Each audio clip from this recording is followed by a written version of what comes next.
kids, welcome to another Tuesday Tales. I'm Miss Holly, and today I'm going to tell you about a snowman who falls in love. Are you ready? Once upon a time, in a land filled with snowflakes, there lived a little boy and a little girl. They decided, like most kids do when they live in a land full of snowflakes, to build a snowman. They started with a small ball like a snowball, and they rolled this ball across the ground. They rolled it and rolled it and rolled it, but it wasn't quite big enough for the bottom of their snowman. That ball has to be big and round. So they rolled it and rolled it and rolled it some more. Once it was big enough, they rolled it to where they wanted their snowman to stand. Then they started all again. This time they needed to make a middle for their snowman. So they started with a small ball like a snowball, and they rolled this ball across the ground. They rolled it and rolled it and rolled it, but it wasn't quite big enough for the middle of their snowman. So they rolled it a couple more times until it was big, but not as big as the bottom of their snowman.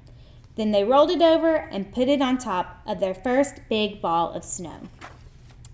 Now, what do we need for a snowman? Well, they have a bottom and they have a middle. Do you think they need one more snowball for the head? Yep, that sounds right.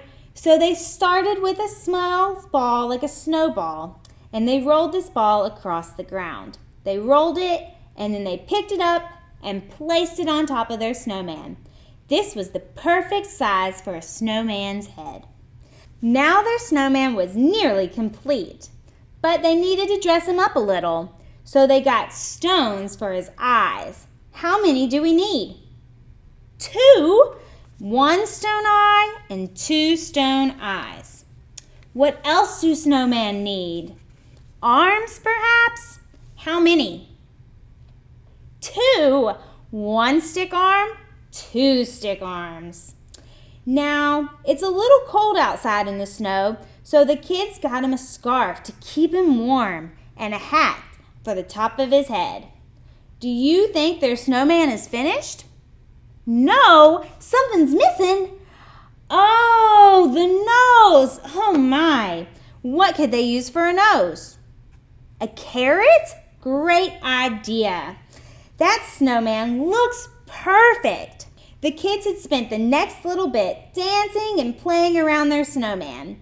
But pretty soon they heard their mother calling, "Kids, it's time to come inside and warm up." But Mom! You see, the children wanted to do something they did every Christmas. Even though it was cold, they wanted to spend as much time with their snowman as possible. They wanted to roast chestnuts. So they got a couple of logs for a fire. The fire, they knew, needed to be far enough away so it wouldn't hurt their snowman, because snowmen and fire, they do not mix. With the help of their father, within no time they had a nice little fire. Their mom brought them out hot cocoa and the chestnuts for roasting. But their snowman, they didn't notice that he turned slightly towards the fire. And since they weren't paying him any attention, they didn't notice when he blinked. The snowman saw the fire that the little children had built, and it made him feel all warm and gooey inside. The fire was spectacular. It was beautiful. The snowman wanted to get a little closer. So while the family wasn't looking, he scooted. But he was still too far away. He wanted to be next to that fire. He wanted to see if the fire would notice him too. So he scooted a little closer again. The family, done roasting their chestnuts, decided to go inside. This was the snowman's chance, so he scooted and scooted and scooted some more until he was right next to that beautiful fire. The fire danced and it sparkled. It was like nothing the snowman had seen before. That warm feeling that was making him all gooey inside? Perhaps this is love, thought the snowman. The snowman decided right then and there that love must make everyone feel all gooey inside like he was feeling. He was in love with the most beautiful fire. So they danced and they danced the night away. But what the snowman didn't know was that slowly he was starting to droop. He was getting shorter. He was melting. He was too happy to notice that the warm, gooey was actually turning him into sludge.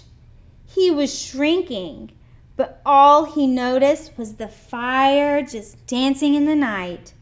The next morning, when the children came outside to play with their snowman, they instead found next to the fire pit just his hat and his scarf and 2 sticks, 2 stones, and a carrot. "These are closer to the fire than last night," the little girl said. The wind must have blown them here." "Well, let's just get started on another snowman," the boy said. And that night, the snowman got to see his beloved fire again. But this time, he decided to stay a little bit further away. The end. Now, kids, we're going to get up and we're going to move because we have a fun dancing song to sing about a snowman.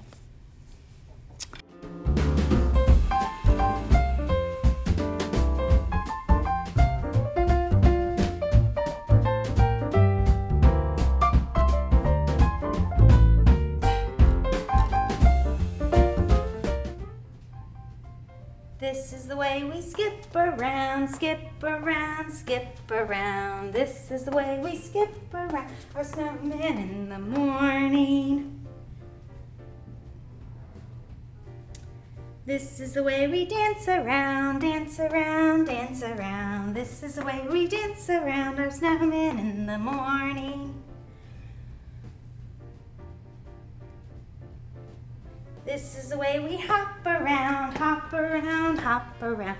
This is the way we hop around our snowman in the morning.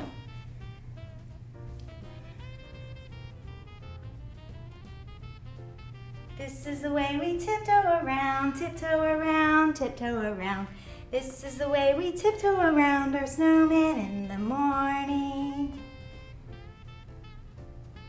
This is the way we twirl around, twirl around, twirl around. This is the way we twirl around our snowman in the morning.